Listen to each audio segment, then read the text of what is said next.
A day after the ICC backed an arrest warrant against Israel's Prime Minister Benjamin Netanyahu, 3 European countries today officially recognized the Palestinian state.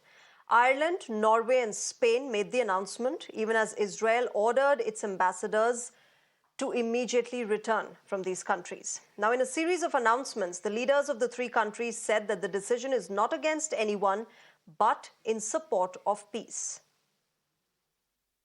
So this is both to say that we will recognize Palestine as a state, which has been long in the making, that the moment is right, but that the context in which we do that is support for this regional comprehensive peace vision.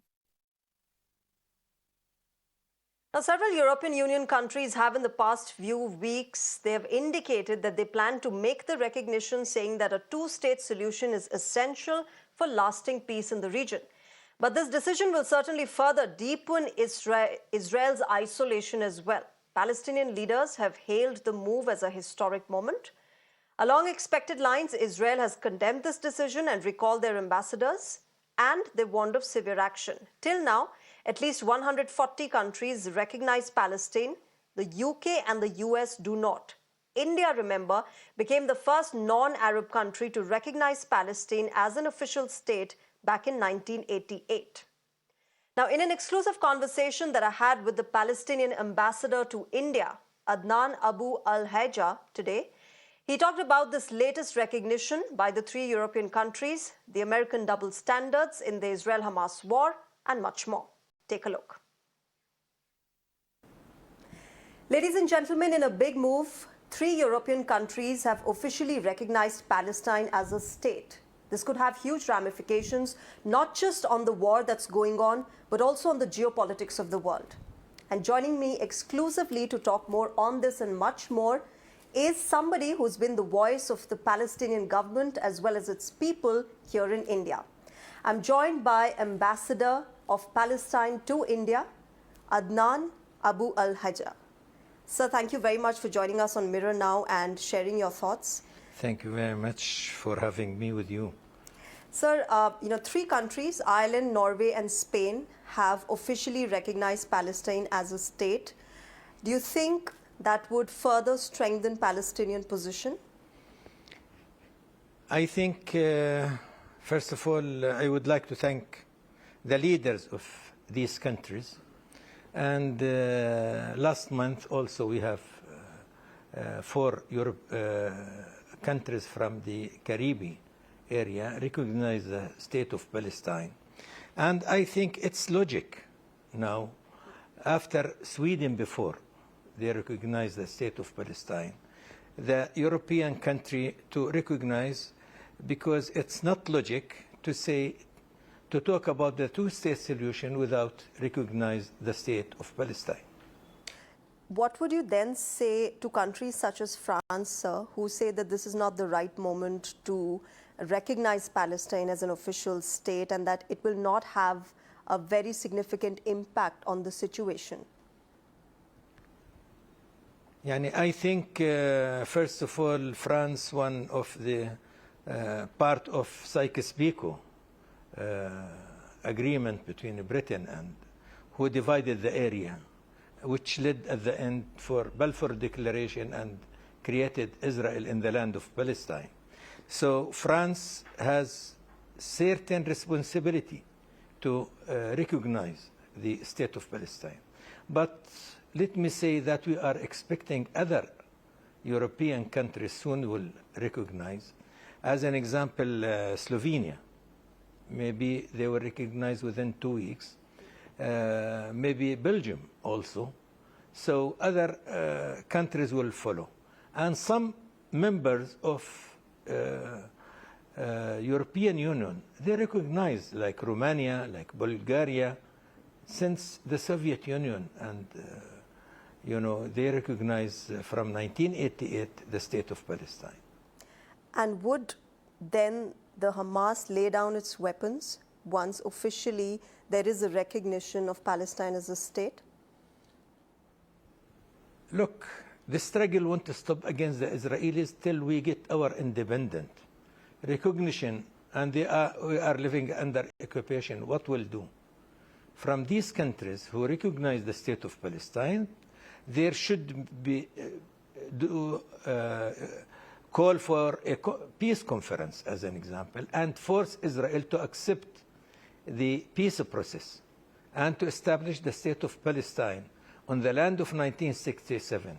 All Hamas or any other party, they will lay down all their weapons. There is no need for weapon, right? We will live side by side with the Israelis in peace, and not more than one police will be in the country. Ambassador, many believe that this sort of announcement, this sort of move by these three European countries, and if other countries follow, would further isolate Israel. We know that ICC has proposed the arrest of Prime Minister Netanyahu. He remains defiant through all of this. How do you see this really then? Let me say something different. I don't know if the world was in need for 7th of October to know the crimes of Israel against the Palestinian people. This recognition has come after all that massacres has happened. You know, we have registered about 36,000. More than 10,000 we lost. We don't know if they are under the rubbles or at the Israelis' prisons. Because the Israelis still now, they refuse to give the international Red Cross any information about those prisoners. Right. So hope now, our aim not to isolate Israel. Our aim is to get our independence and to live with them as neighbors, as I have mentioned. This is our target, and I hope we will get it soon with the support of the international community. You know, the reason, Ambassador, that has been given for this move by these three European countries is the fact that the two-state solution is the only way forward if we want peace in the region. If that doesn't happen, how do you then proceed?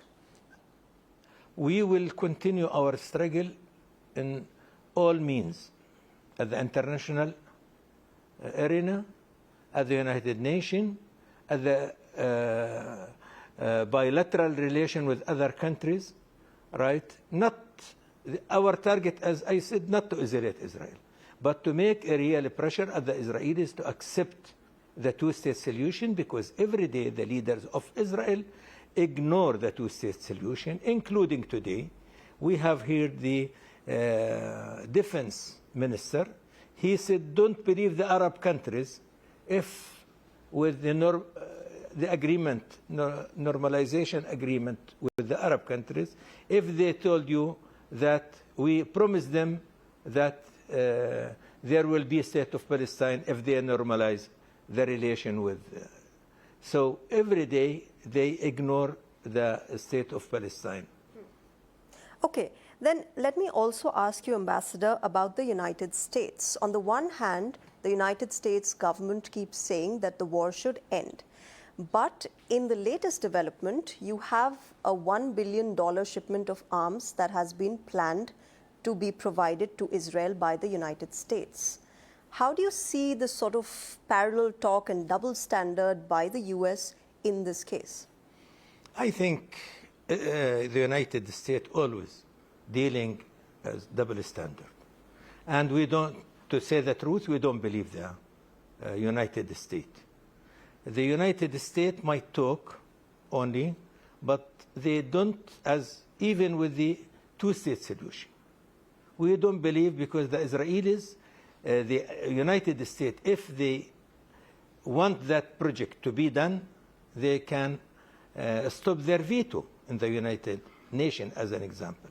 But we don't believe them. I think we are facing both of them, Israel and the United States.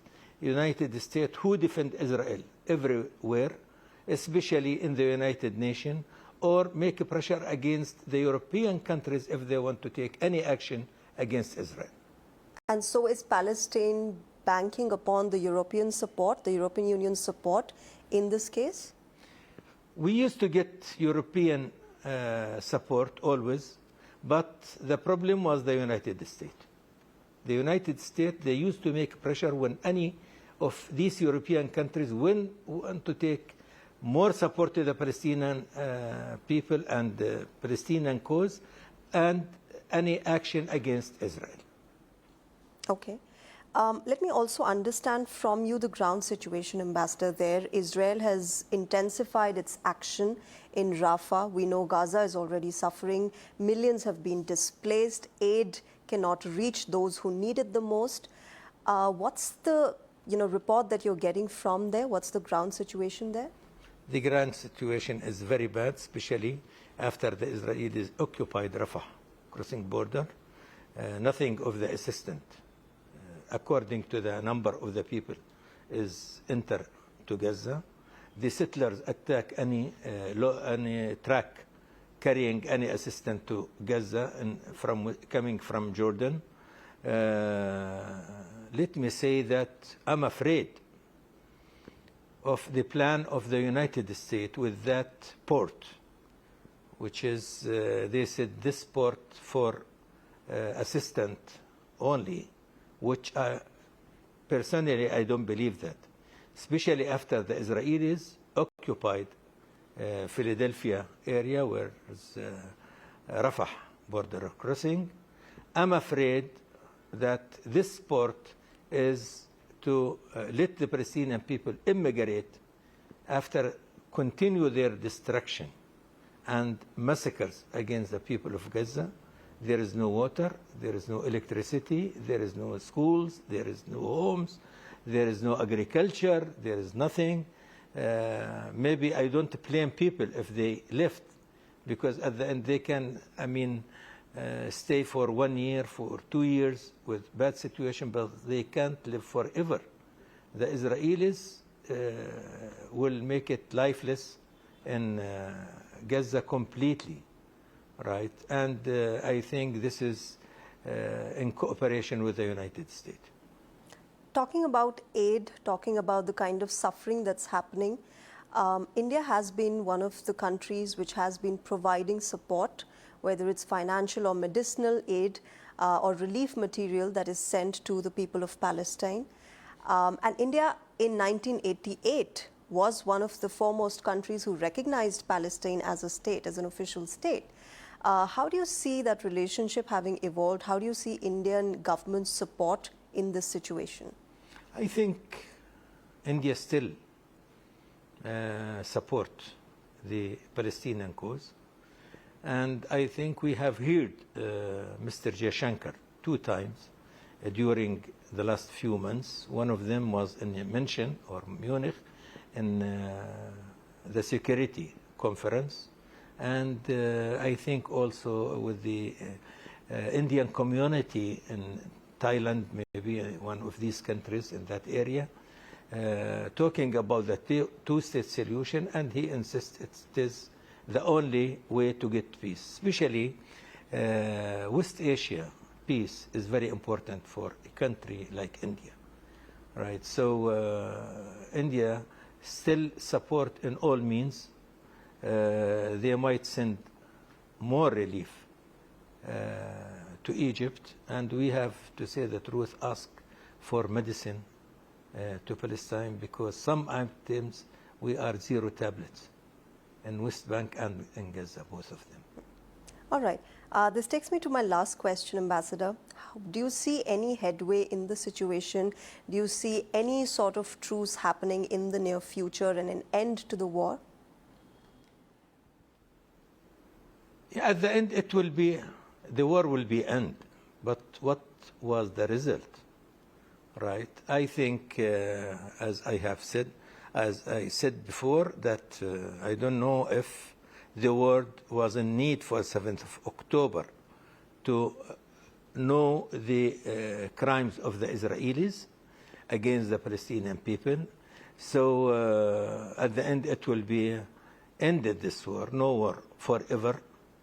We don't know exactly when, months, years, we don't know, but it will be end. But what will be the result also at the same time? It is one new, today, maybe the people, they think there is no casualties in Gaza. every day, the Israelis killed around 100 people and injured about 200 at these days, where the media, as we have seen yesterday, what they have done to the Associated Press. Right? The Israelis, they don't want any media to talk about what they are doing or about their crimes. All right. Well, as Prime Minister Narendra Modi has said, Ambassador, this is not an era of war and nobody wants war. We hope that the war ends soon and the people who've been suffering, their suffering ends. But let me thank you at this moment for joining us exclusively on Mirror Now and having this conversation with us. Thank you so much. Thank you very much again for having me with you. Thank you. All right, so you heard the Palestinian side. Let's also get you the Israeli side. I'm joined on Nation Tonight exclusively on Mirror Now with David Mensa. He's the Israeli government spokesperson. Mr. Mensa, good evening. Thank you very much for joining us on Mirror Now. 3 European countries, Mr. Mensa, have recognized Palestine as an official state: Ireland, Norway, and Spain. Your reaction to it, number one, and do you think that Israel, by this, will be further isolated in this war and globally? So it's good to be with you. Thank you for having me on your show. Look, I'm very happy to be speaking to Indian media. India, of course, which has never experienced or perpetrated anti-Semitism to any serious level. But of course, these 3 countries, it's not lost on Israelis and Jews the world over, that these are 3 countries which chose to remain neutral in World War II. They appeased the Nazis in World War II, and now they're giving a prize to the rapists and the murderers who are holding our stolen people, our hostages, in captivity. So, look, Ireland and Norway and Spain are telling Hamas that the October 7th massacre pays off. It has paid dividends for them. All right. Mr. Mensa, the reason that has been given for this move for officially recognizing Palestine as an official state by countries, not just right now, but in the past as well, has been the fact that the 2-state solution is perhaps the only way forward to maintain peace in the region. If not the 2-state solution, what is the way forward?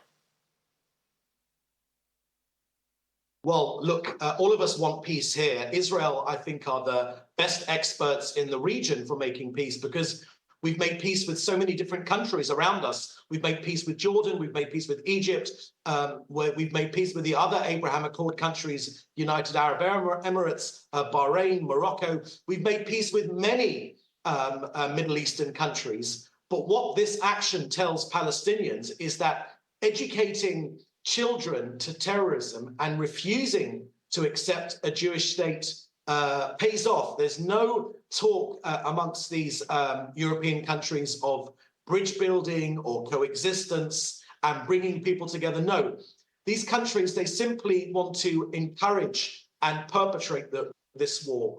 The answer to the October 7th massacre is firstly to destroy Hamas, then of course to get our hostages back, and lastly, to ensure that Hamas and Gaza can never form a threat to Israel again. And of course, we all want peace here in Israel, but the way to peace is firstly to destroy Hamas. Okay.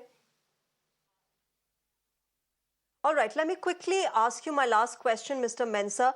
And I want a brief answer from you on this one. There is a lot of speculation on how ICC is planning to issue an arrest warrant against Prime Minister Netanyahu. Germany has joined France and Norway, and they've said that they will arrest Prime Minister Netanyahu if he enters Germany while that arrest warrant has been issued against him. Your response to that? So I must correct you there because Germany has not said that. Germany has joined the United Kingdom and Italy and the US in saying that this is a completely erroneous line of action by the ICC. What they're simply doing is taking sides in this conflict. They are aiming to prosecute the Prime Minister, the democratically elected Prime Minister of a democratic country, and they are in that case also perpetuating this conflict. Look, countries in Europe understand very, very well that this could happen to you as well. If you fight against terrorism, you could end up in front of the ICC as well. So brave countries, enlightened countries are standing up to this blatant anti-Semitism. All right, we'll leave it there. David Mensah, thank you very much for joining us on Nation Tonight, on Mirror Now, and talking with us and sharing your perspective on this development that has happened amid the Israel-Hamas war. Thank you very much. Thank you.